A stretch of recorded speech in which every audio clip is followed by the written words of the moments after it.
sabi ko nga, ang all in God's time, darating tayo dyan. Doon naman sa kay Sara Duterte, there's the impeachment and possible plunder cases. Kay Pulong naman, yung illegal drug smuggling case, kasama si Mans Carpio. Ganun dapat. It should be frontal ang pag-address dito sa threat ng Dutertes para siguraduhin natin hindi na makabalik sa pwesto itong mga to at pagbayaran nila yung kanilang mga krimen. Boss, $200. Give me a sign. $200? Have you used all the tools in this truck? Hey, I only need one set. You don't know this. Temo is having a limited time event now. 151-piece tool set free. Free? Is that true? Of course! This set is made from vanadium, chromium, steel. We've got all sizes, sockets, screwdriver bits, double box wrenches. The ratchet wrenches are robust with 72 teeth for precise work. Perfect for any repair job. 151 pieces. Everything you need for any repair. Whoa! Tell me how to get it. It's simple. Just click on the video to download Temo now, and you can get this 151-piece tool set for free. What are you waiting for? Click to participate. Political figures or even candidates in the 2025 elections. Yan yung ating mumukbangin ngayon. Siguro under normal circumstances, kung ating mag-uusapan ng ginger. yung tama at mali, magsasalita at paninindigan in favor of Ayan yung impeaching plate the Vice natin. President. Pero ngayon, Tapos ayan tahimik. yung lalagyan natin Anong ng tingin niyo sa siya. mga ganito? At ayan ating rice. Meron Ayan. iba't ibang laro na nangyayari. You So, mentioned itong mga kandidato.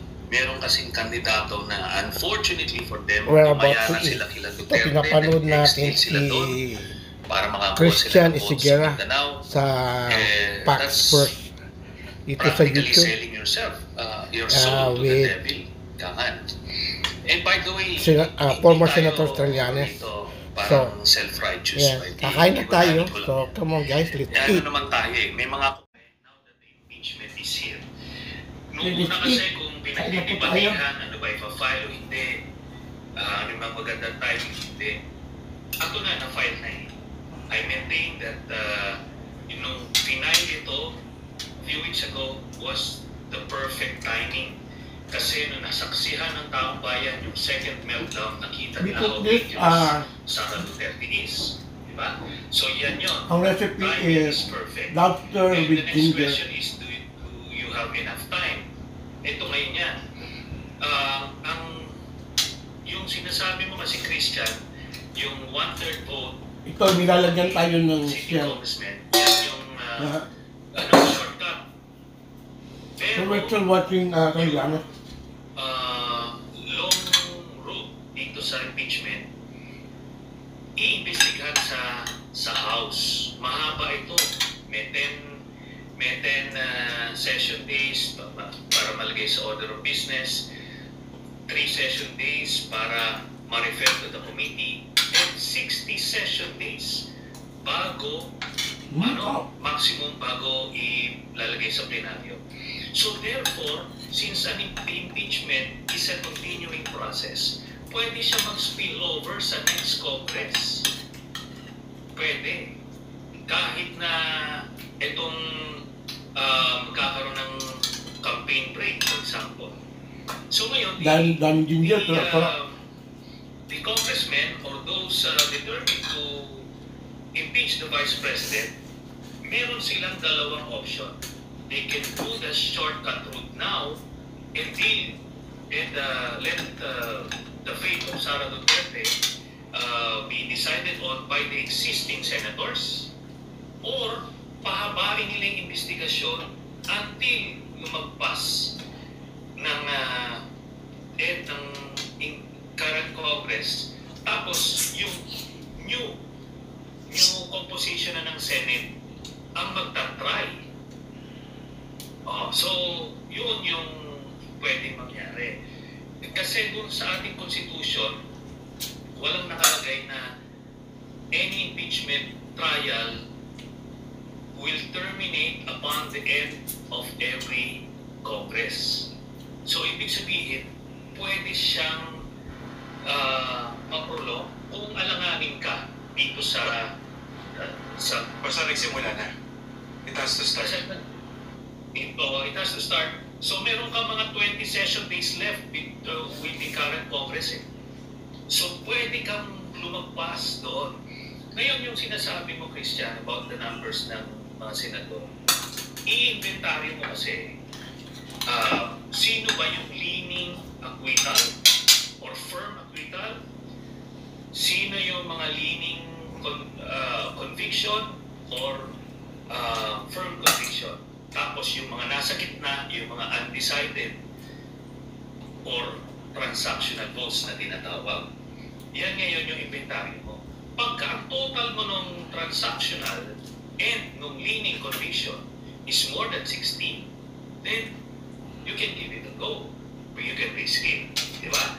Ngayon, kung sasabihin na baka magkaroon ng backlash yung mga senador na kandidato kung ang magboboto silang conviction, then you can easily schedule the verdict 2 weeks after election day para hindi ka tamaan. By the time nag-convict ka, tapos na yung election, hindi ka naman negative. So pwede rin yun. Pwede yun. Okay, ang difference lang nung gagawin mo yung impeachment ngayon with the current makeup of the Senate and kung yung next Congress na, next Senate na yung magta-trial, ano mo, depende yan doon sa magiging resulta ng eleksyon. Kasi ngayon, given na meron kang 5 na firm acquittal o leaning acquittal, ang kailangan lang nila 8. Pero sa next Congress kasi, next Senate, kailangan niya na siyam kasi 20 to 24 na yung magiging senador. Ayaw kasi wala siya ang gara eh.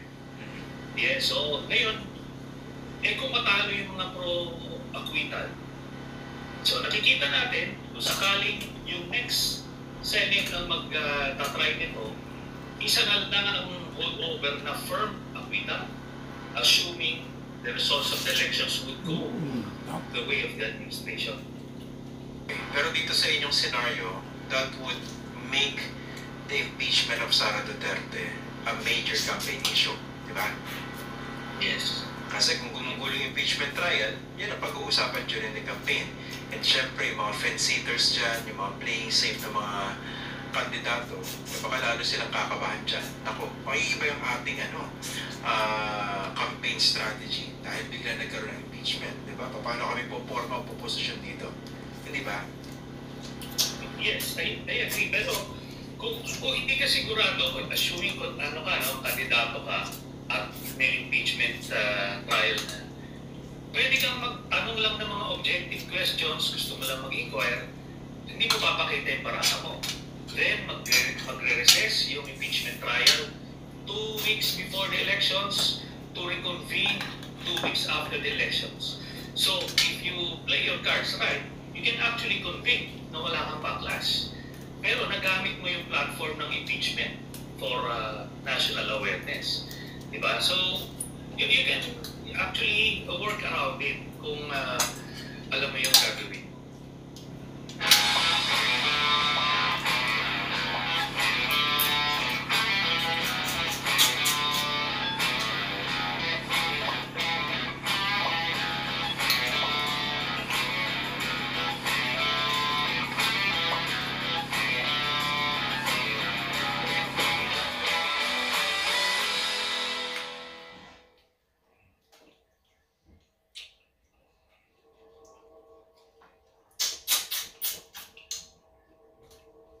Sa prangkang usapan, Senator, no? Yeah. Ano pwedeng mangyari kay BBM kung hindi ma-impeach at matanggal sa pwesto itong si Sara Duterte at ma-survive niya itong political turmoil na ito? What could happen to BBM? I'm almost certain that hindi niya matatapos yung kanyang termino kung hindi niya ma-impeach si Sara. Kung hindi mako-convict, kung hindi ma-remove by impeachment. Bakit? Kasi nakita mo, nagiging bolder and bolder, nagiging brazen sa kanyang mga pagkilos. Lalo na pagka na-survive niya ito. Kasi kung wala kang gagawin, the same. Hindi naman yan sila mag-tone down ng kanilang efforts to oust President Marcos eh. Ang target nila is to get back back to power pagka yun ang objective nila eh. So whether attempt mag-impeach si President Marcos o hindi, it will intensify and intensify. So pagka hindi na ito natuluyan, ang nanganganib na ngayon is si President Marcos because again, historically, the political winds change and it would shift doon sa mga front-runners for the 2028 elections. Lalong ihina ang pwersa nila sa Kongreso, ihina ang pwersa nila sa Senado, at sa public at large. When you say you're almost certain na hindi niya matatapos yung termino niya, kung ma-survive ito ni VP Sara Duterte, what exactly do you mean? Are you talking here of ouster through something similar to EDSA 2 or impeachment? Baka siya naman na ma-impeach, di ba? Ano ang mga nakikita niyo scenario? Well, at this point in time, and having seen the Dutertes, sinasabi nila mismo, di ba? All options are on the table dyan. Kung ang MLS makabalik sa pwesto, then gagawin nila lahat. Ngayon, if you're talking about the impeachment, imagine from now until 2028, do you think wala ng political and economic crisis na kakaharapin ng Marcos administration? For sure meron yan. Pagka nagkaroon lang ng isang socio-economic or political crisis, itong pwersa nila Duterte, having survived the impeachment, assuming, ano sila? They will just be waiting in the wings to take over when they need to. Yun. And ito, no? Yung chatter sa PMA chat groups, masyadong significant. Hindi na ito static. Kaya makikita mo na kung meron sila ngayon, lalo ng palakas ng palakas yan. Remember, iisipin nila pag nakapwesto si Sara, ano yung pwestong ibibigay sa kanila. So merong ganong personal interest na papasok yan. Yung progressive military career na sinasabi natin sa PMA. It could be too tempting for these PMAers to resist. Medyo interesting yung sinabi niyo, no? Yung chatter sa mga PMA chat groups, medyo ganyan. Can you be more specific? What exactly do you mean po? Meron kasi mga Duterte, lalo na sa mga retired ranks. And masyado silang bold sa kanilang mga pronouncements. They're looking for any opening against the administration. And yun na nga, several months, a year or two down the road, what if magkaroon ng ganung crisis, papasok ito. And yun yung mga active. Ulan natin mo yung mga ito. maliliit. Yun yung nakikita natin. Kasi merong may active, mga proactive na nagre-recruit at nagbubuyo, nag-agitate. Yun ang mahirap. Okay. Yung kasi yung panahon idagdag ko lang din siya. Yung sa panahon ni Tutoy and ni Duterte, walang active recruitment, walang agitation, walang. Pero ngayon meron eh. Kaya yun ang danger. May mga disgruntled pa. Wait, may active recruitment as we speak? Nire-recruit ng mga retired yung mga... What is academy? Okay. Merong mga grupo nag-iikayat, sabihin natin.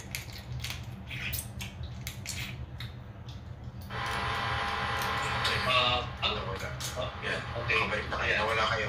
Okay, what you were saying, yung paki-clarify na, para hindi kayo ma-misconstrue. Ano yung sinasabi yung active recruitment? Yan ito kasi, yung based on our experience, may phases yan.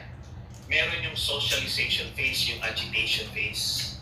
Then, pag nakita mo na receptive, yung mga official, doon ka nalilipat doon sa recruitment phase. Ito na, yung recruitment, mas malalim na yan.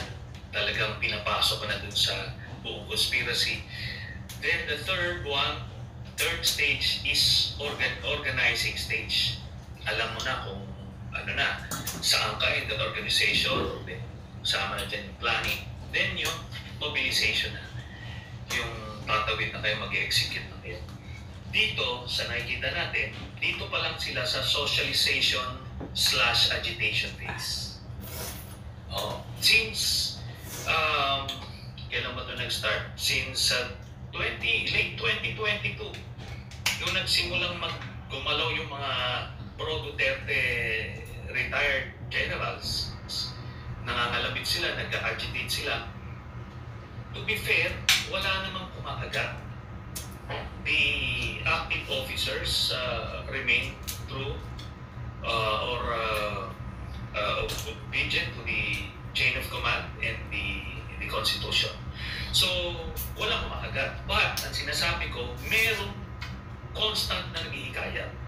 And given the right opportunity and motivation, pag merong kumagat dyan, yun ang komplikasyon. Remember, it will only take one brigade commander or one division commander to start the ball rolling. Diba? Okay. So, yun. Okay. Kung ito yung mga scenario na nakikita nyo po, what should BBM do now? Well, yun na nga. I think he's left with the two options. Itong either the shortcut na impeachment, yung 1/3 vote, or i-prolong nila para dun sa next set of senators. Yun. Depende yan sa comfort zone niya. Kung nakita niyang, kasi may 5 ngayon eh. May 5 ng boto yung acquittal ngayon. Kahit na hindi na, I don't see these people changing their minds. So ngayon, 3 na lang yung kailangan nilang kuhanin. And that's, parang reachable goal yan.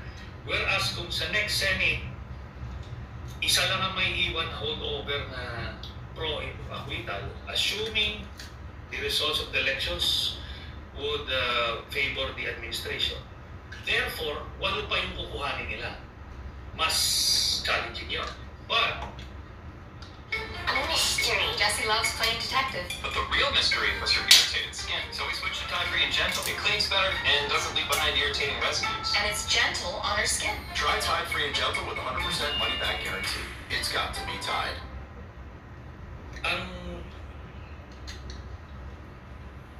Christian. But, ang danger naman dun sa ipoprolong mo, hindi mo alam yung mga mangyayaring events within the next few months. Kumbaga, hindi mo necessarily control yung mga variables, yung circumstances. So, it's a risk either way. Oo nga, pero between now and the elections, what do you think should the President do more specifically?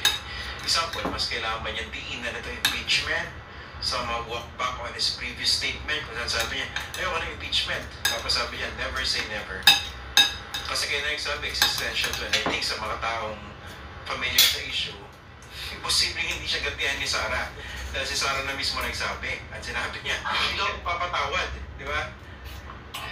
Palagi ko alam niya yan. Ito kasing external communications. Ano yan eh, ang audience niya is the public at large. Pero yung mga yung internal organization, meron din silang internal communications. I think it will be clear within the next Ang sarap pala ng ribs. few days. Rib ng lobster. Direksyon. Okay? Kaya nga sinasabi ko, while he is saying this, yung ayaw na impeachment, and ayaw niya nung never say never, pero nakita mo, yung Quadcom, Ang ulok. grabe yun. Talagang walang sinasanto. So, alam naman natin, historically, yung Quadcom, yung House of Representatives, ano yan? Practically an extension of Malacanang yan. So kung talaga ang direksyon is never say never, dapat pinahinti na yan. So kaya nga na natin i-decode yung mga ganitong communications. Sabi ko nga, probably, even si President Aquino noon, I remember, wala naman siyang open statement na suportahan niya yung impeachment ni Justice Corona. Walang ganon. In fact, palaging minimaintain nila na independent yan, galaw ng House yan, galaw ng Senate yan, kumaga, ganun talaga. They have to put up a front, even with the best of them, in this case si President Aquino. Ganun yung communications nila. No? Pero dito kasi, iba yung walang sinabi, iba yung nagpanggap na hindi kami nakikialam dyan, no? To behind the scenes nakikialam. Iba rin naman yung affirmative statement coming from the President. Diba sabi niya, ayoko. Diba? Huwag niyo ituloy yan. Kumbaga, may ibang epekto yun eh. At ginagamit yun ng iba to justify their support against impeachment. Kasi sinabi ng Presidente, di ba? Ako i-agree din siya na may nako-confuse, may gano'n. Pero sabi ko nga, kung tayo would be in his shoes, we would deal with these things differently. Pero ito na yung nakagawian niya, medyo averse siya sa head-on confrontation or conflict, kaya meron siyang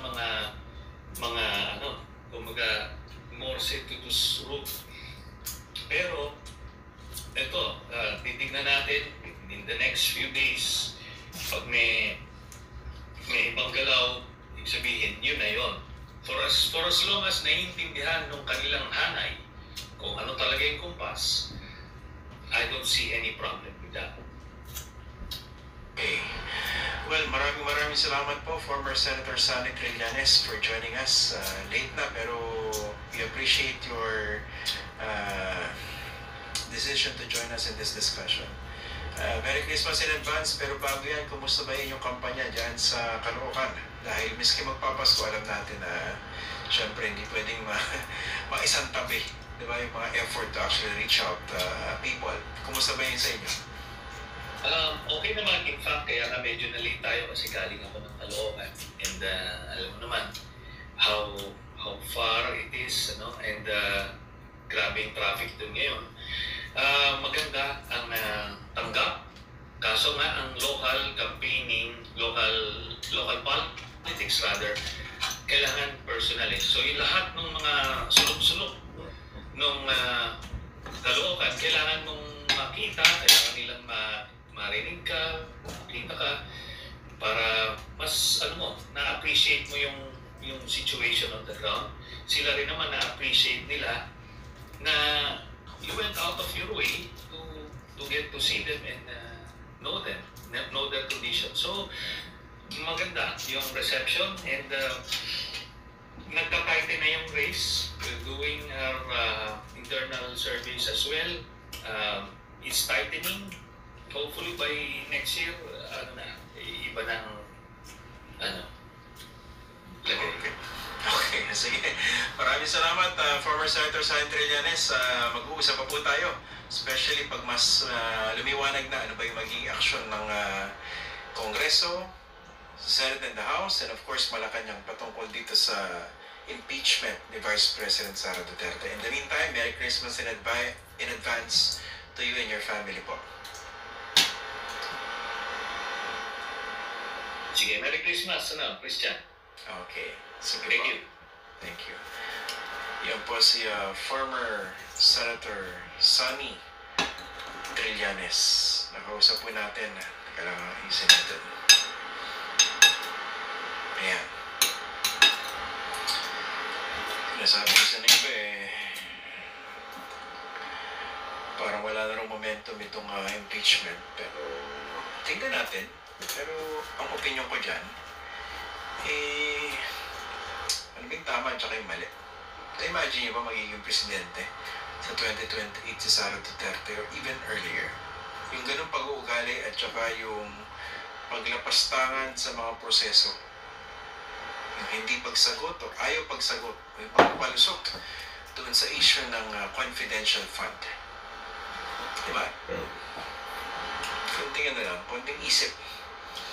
Okay, in the meantime, may mga babaliin po tayo. Kanina po ay napatpad po tayo dyan sa Glorieta and we bumped into a couple of supporters ng Facts First and talaga nakakataba po ng puso na makilala po sila. Okay? Batiin ko lang po si Larissa Sarial at ang kanyang fiancé na si Kevin Bandelaria. Ayan. Ang nakasalubong ko si Larissa and she approached me at sinabi niya sila raw at ang kanyang fiancé, ang kanyang boyfriend and soon to be husband ay madalas raw pong manood ng Facts First. Honestly, naku, maraming salamat po. Nakakataba po ng puso. Pasensya na at medyo hulas po tayo kanina. May mga last minute po tayong binibili para sa mga kaibigan dahil malapit na rin po itong Kapaskuhan. Pero maraming salamat po. At natanong ko siya, are you part of that, yung related ba siya rin kaya, yung Sarial ng boxing, yung lolo niya. Ayan. Tapos kanina, we're also very happy to meet Attorney Patricia Gauna. Ayan, at saka si RJ Ananias. Ayan, mga supporters din po ng Facts First, madalas manood. Actually, nakakataba ng puso. Minsan yung mga nakakasalubong ko sa inyo, talagang kabisado yung mga pinag-uusapan dito, pati yung mga hirit, pati yung mga kalokohan. Maraming salamat po sa inyo. And of course, binabati rin po natin si G. Pesilier. Ayan. Umorder siya ng hoodie. She's one of the first to get hold of our new Facts First, no holding back hoodies. Ayan. Sinend niya yung kanyang picture, suot yung kanyang hoodie. Ayan. Medyo proud tayo dyan kasi maganda yung hoodie natin. Kaya ito kawal, bago natin binigyan ng go save na yan. Anyway, binabati natin siya in advance sa December 20 ng happy anniversary. Siya at ang kanyang asawa na si Luis. 21st wedding anniversary nila sa December 20 and yun din po yung 55th birthday ng kanyang asawa na si Mr. Luis Pesilier. Ayan. Happy birthday in advance and happy wedding anniversary in advance. Ayan. Tapos, ito, hindi ko nabasa ito last time, hindi ko na nabasa. And nag-message sa akin si Abel Pineda, yung pinakamagaling na hairstylist na kakilala ko. Galing-galing yan. And sabi niya, meron na siya mga clients, mga flight attendants from PAL at pinapanood daw tayo. Hindi yung mga pangalan nila. Pinabati natin sila Ana Tienza, Maya Grospe, at Anne Marriott. Yan. Maraming salamat po sa inyo, ha? And of course, hindi natin pwedeng kalimutan. Ngayon, kaarawan po ni Dr. Vivian Sarabia. Ako, napakabait na tao at matindi po yung paninindigan pagdating po sa tama. And yung mga tao na alam nyong they can actually just stay within the comforts of their social circles and their families. Pero talagang, alam nyo, very committed doon sa kanilang civic duty. Sa kanilang commitment bilang Pilipino. Kaya nag-iingay, nagmamasid, nag-iingay, nagsasalita at kumikilos. And we're very proud and happy and privileged to be considered a friend by Dr. Vivian Sarabia. So happy birthday po sa inyo. Ang mga ka-birthday niya, ito lang naman, yan, Pope Francis at saka si Father Flavi Villanueva. Isa lang po sa ating mga kaibigan. Father Flavi, happy birthday po. Si Father Flavi Villanueva, SVP. Nalaman lang namin later, pareho pala kami ng spiritual director. Hindi lang halata sa akin, pero I used to have a spiritual director. Ayan, si Father Franz Joseph Eilers. Ang yumaong Franz Joseph Eilers. Ayan. So happy birthday, Dr. Vivian Sarabia, and happy birthday, Father Flavi, and happy birthday, Pope Francis. Ayan. Maraming salamat po sa inyo. At of course, binabati po natin yung ating mga kaibigan. I don't know kung gusto sila magpabanggit, no? Pero galing tayo sa isang napakasarap na hapunan kasama yung ating mga kaibigan from Ateneo. Okay. Yung mga napipikong kasi pag nagjo-joke ng Arneo. Pero sila kanina, pinag-uusapan namin. They were happy. They were laughing about it. Pinagkakatuwa lang namin. So maraming salamat po. Ayan, sa ating mga kaibigan. Kanina, no? Sarap naman, no? Itong aming mga pinagsaluhan. Maraming salamat. At of course, more importantly, yung kwentuhan. Kasama natin kanina, alam niyo ba kung sino? Yung Smiling Assassin. Kasama sa dinner na yun, si Shelo Magno. And of course, si Padre Llamaso, Edu Manzanas. Also known as Ronald Llamas. May binigay siya sa akin pasalubong, papakita ko bukas. Nandyan no? Ganda, na-appreciate ko yung kanyang pasalubong. Meron daw siyang nakilalang craftsman. I think sa Paris, may nakita siyang isang item na talagang ako agad yung naisip niyo, no? Papakita ko sa inyo bukas, nakakatawa. Okay? Ang daming rito, ang daming trolls, Shoutout muna kay X-Chance. Sino ba to? Okendo. Ayan, shoutout sa'yo. Tapos si Boss Annie, watching from Oman everyday. Ayan. Okay, sige po, kita-kita po tayo bukas, medyo gabi na. Sabi ni Elizabeth Ferratero, pag gumala ako, lagi ko dadalhin ang Fox First t-shirt. Baka makachamba at makita kita. 3 weeks na ba kanyang vacation sa Pilipinas? Sure po, medyo napakalat-kalat tayo minsan yan sa, sa power plant. Yan, napapadpad tayo sa mga ganyang lugar. Ayan. Sige po, maraming salamat po sa inyo. Medyo gabi na, kita-kita po tayo bukas. Meron naman po tayong live episode tomorrow. Ako po si Christian Sierra. Magandang gabi po sa inyo lahat. And of course, Merry Christmas in advance. I don't say Happy Holidays. I say Merry Christmas. Because this holidays, this occasion is all about not you and me, but all about Christ. And everything else Sisimutin natin. Magandang gabi po sa inyo lahat.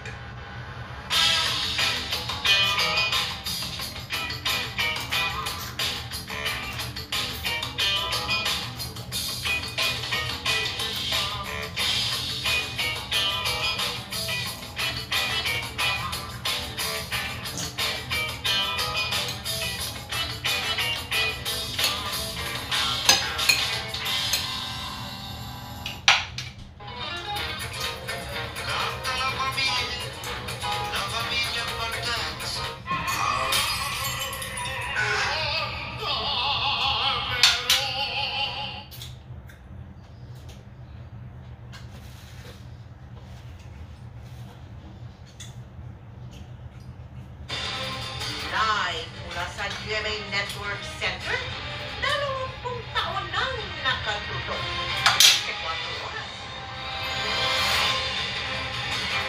Magandang gabi po, Luzon, Visayas at Mindanao. Oras na lang hinihintay bago ang inaabangang pagbabalik bansa ni Mary Jane Veloso, ang OFW na ikinulong at hinatulan ng bitay noon sa Indonesia. Nakaraang mahulihan ng droga sa maletang binibit-bit lang ng umano niya noong taong 2010. Pasado 1:00 ng madaling araw oras dito sa Pilipinas, ibabiyahe si Mary Jane at hindi na pupusasan o susuotan ng body armor ayon sa Bureau of Corrections. Mula sa Jakarta, Indonesia, nakatutok si Emil Sumang. Pinuntahan namin ang biitan kung saan inilipat si Mary Jane Veloso sa Jakarta bilang paghahanda sa kanyang pagbabalik sa Pilipinas. Hindi kumulang 30 minuto po ang ibiniyahe namin mula po sa sentro ng Jakarta at narating po namin ang Women's Correctional Facility nito. Bahagi pa rin ng Indonesia. Dito po nakapit ngayon si Mary Jane Veloso. Pinahintulutan po tayo ng pamuluhan ng pasilidad. Nakumuha ng video sa dito lamang kung naglalagpas doon sa bakod. Sa aming likuran, kung ito makikita, yan po yung reception area ng kulungan. Nariyan po ngayon ang mga abogado ni Mary Jane Veloso. Kasama po yung ilang miyembro pa ng NGO na nakabase dito sa Indonesia na tumutulong kay Mary Jane mula ko lang siya kakasuhan at makulong, humigit kumulang 10 taon na ang nakakaraan. Dito namin nakilala si Wen, isang Indonesian na miyembro ng NGO na tumulong kay Mary Jane. Mula nang makulong, 10 taon na ang lumilipas. Binigyan niya ako ng litrato ng mga batik na likha ni Mary Jane at ang artwork na ito na kanya rin likha. May mukha ito ni Mary Jane at sa gitna, nakalimbag ang tula na kanyang gawa na naglalaman ng kanyang naging karanasan nang siya'y makulong sa isang dayuhang piitan. It is very happy for me, myself, and for our organization because it's for 10 years already with her. And it's really touching me. Because every year I visit her in Yogyakarta.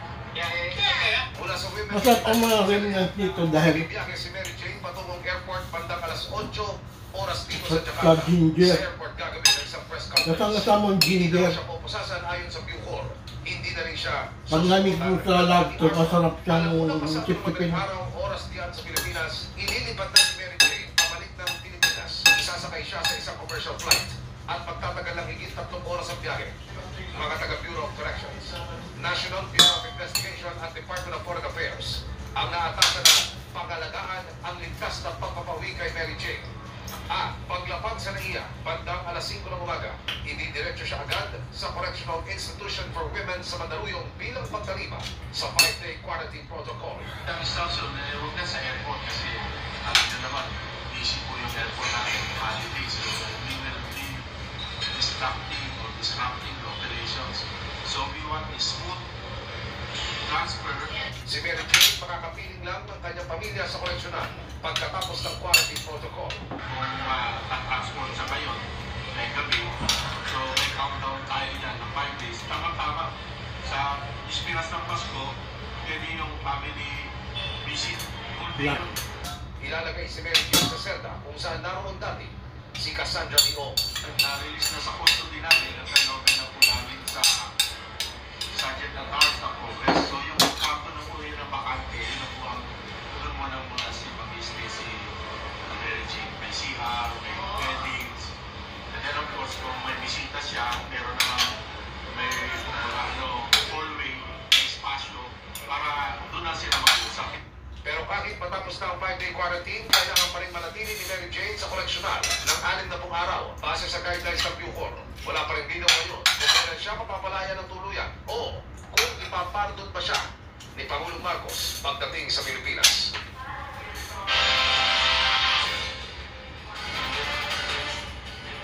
Atom Mel, oras dito sa Jakarta, Indonesia, 5:37 ng hapon. Ang unang itinakdang oras ng press conference, alas 8 ng gabi hanggang alas 9.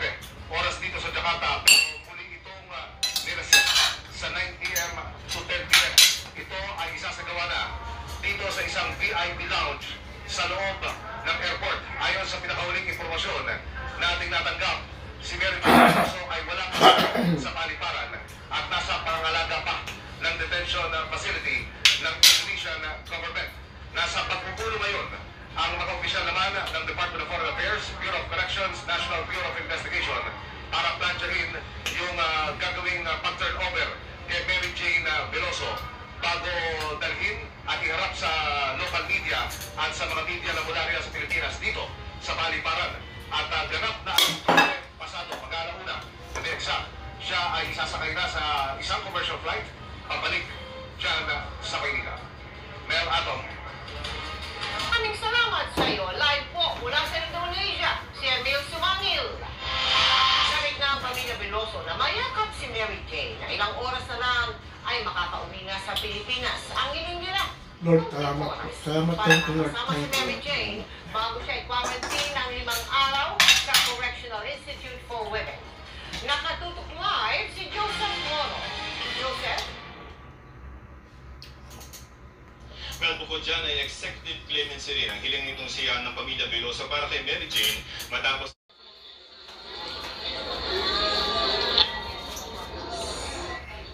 Pagkasan Dahil sa natin mga yung oras na ito pinagluto, ay naghihintay pa rin ang kahit anumang abiso itong pamilya Veloso galing sa gobyerno kung ano yung pwede nilang gawin kapag sa lubong bukas ni Mary Jane. Pero hanggang kanina ay wala pa raw kumukontak sa mga magulang o kampo nitong si Mary Jane. Mel? Maraming salamat sa iyo, Joseph Moro. Wala nang natitirang pogo sa bansa ayon sa PAGCOR. Kasabay ng pagpasara, pinagiri ang pinakamalaking pogo hub na nakatayo sa kawit sa Cavite. Pero ang sabi ng ministry, hindi pa tapos ang laban. Nakatutok si June Veneracion. Full force ang mga matataas na opisyal ng gobyerno nang inspeksyonin ang pinakamalaking pogo hub sa bansa na matatagpuan sa Cavite. Pinasok ang mga dormitoryo at gaming area. Pagkatapos ay pinadlock. Nakatayo ang pogo hub sa ari-ariang ibinenta noong 2017 ng pamilya ni Interior Secretary John Vic Rimulya. As of last month, wala nang kuryente yung mga buildings dito. Pinatay na. So, makikita nyo naman, wala nang signs of habitation dito at wala nang signs of business. Sa umagang to na isinara na po natin ito, wala na pong hub ang natitira dito sa atin sa buong bansa. Problemado kayo ng operator kung ano ang gagawin sa 30 hektaryang ari-arian na merong 57 gusali. Ang pagpapahinto sa mga pogo ay alinsunod-sunod sa Pangulong Bongbong Marcos. Considering na di pa po namin tapos bayaran ng mga utang namin dito. So, we're open to any suggestions, but now we just want to show everyone po na sarado na po ang island. Dahil sa pagpapasara sa pogo hub dito sa Island Cove sa Kawit, Cavite, 15,000 ng mga empleyado, karamihan ay mga Pilipino, ang nawala ng trabaho. Sa kabuuan, sabi ng PAGCOR, 40,000 ang mga displaced workers dahil sa pagpapahinto ng gobyerno sa pogo. Kabilang dyan ang 3 anak at isang manugang ni Annabel. Pati siya ay nawala ng kita dahil natigil na rin ang kanyang pagtitinda sa labas ng pogo hub. Tagal na, wala kami income. Wala kami ngayon, naghahanap ako ng pupwesto kung saan ako pwede makapagtinda. Pero hindi pa tapos ang problema sa pogo. Merong report ang mga law enforcement agencies na may maliliit na pogo na patagong nag-ooperate. After January 1, you will see ang powerful po ng gobyerno laban sa ganito. We may page you. Matutupad po yung pangako ng presidente natin na wala pong pogo by January 1. Para sa GMA Integrated News, June Veneracion, nakatutok 24 oras. Bilang pampuno sa kinaltas na budget ng Education Department, maaari nung gamitin ang savings at ang hindi nito nagamit na pondo simula 2023. Iginit yan ni Senate President Chis Escudero sa gitna ng pagpunto ng ilan na edukasyon ang dapat may pinakamalaking laang pondo mula sa gobyerno. Tutol naman ang ilang kongresista sa panukalang ipatawag ang BICAM para plansyahin ang issue. Nakatutok si Mav Gonzalez. Kasunod ng issue ng pagtapya sa DepEd budget, ang pangako ni Pangulong Bongbong Marcos, gagawa siya ng paraan para mapunan ang tinapyas pero hindi sa pamamagitan ng line item veto power. Ang sabi ni Senate President Chis Escudero, maraming savings at hindi nagagamit na pondo ang DepEd noong 2023 at ngayong taon na pwedeng ipampunan sa kinaltas ng mahigit 11.5 billion pesos sa 2023 budget ng Education Department.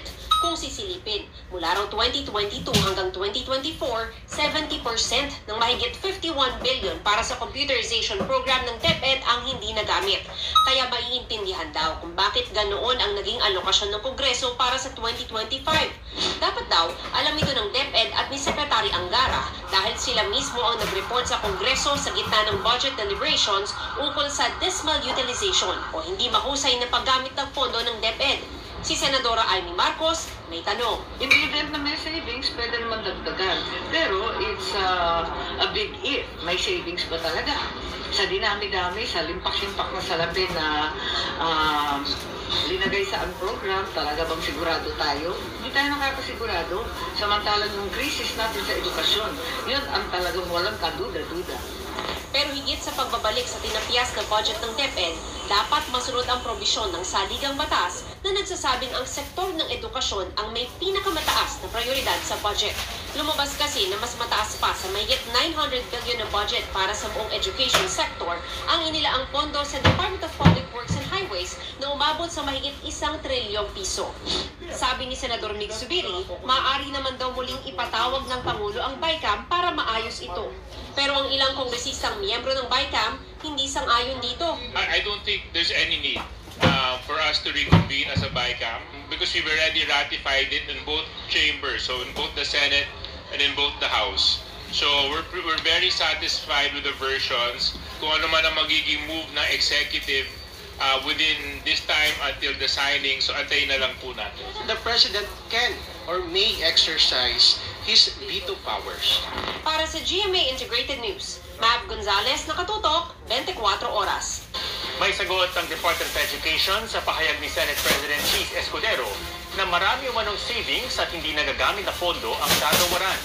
Sabi ng DepEd, mula sa kabuuang budget na 32 billion pesos para sa kanilang computerization program mula 2022 hanggang 2024, 28.5 billion pesos o 89% ng pondo ang nailaan na sa ibang bagay.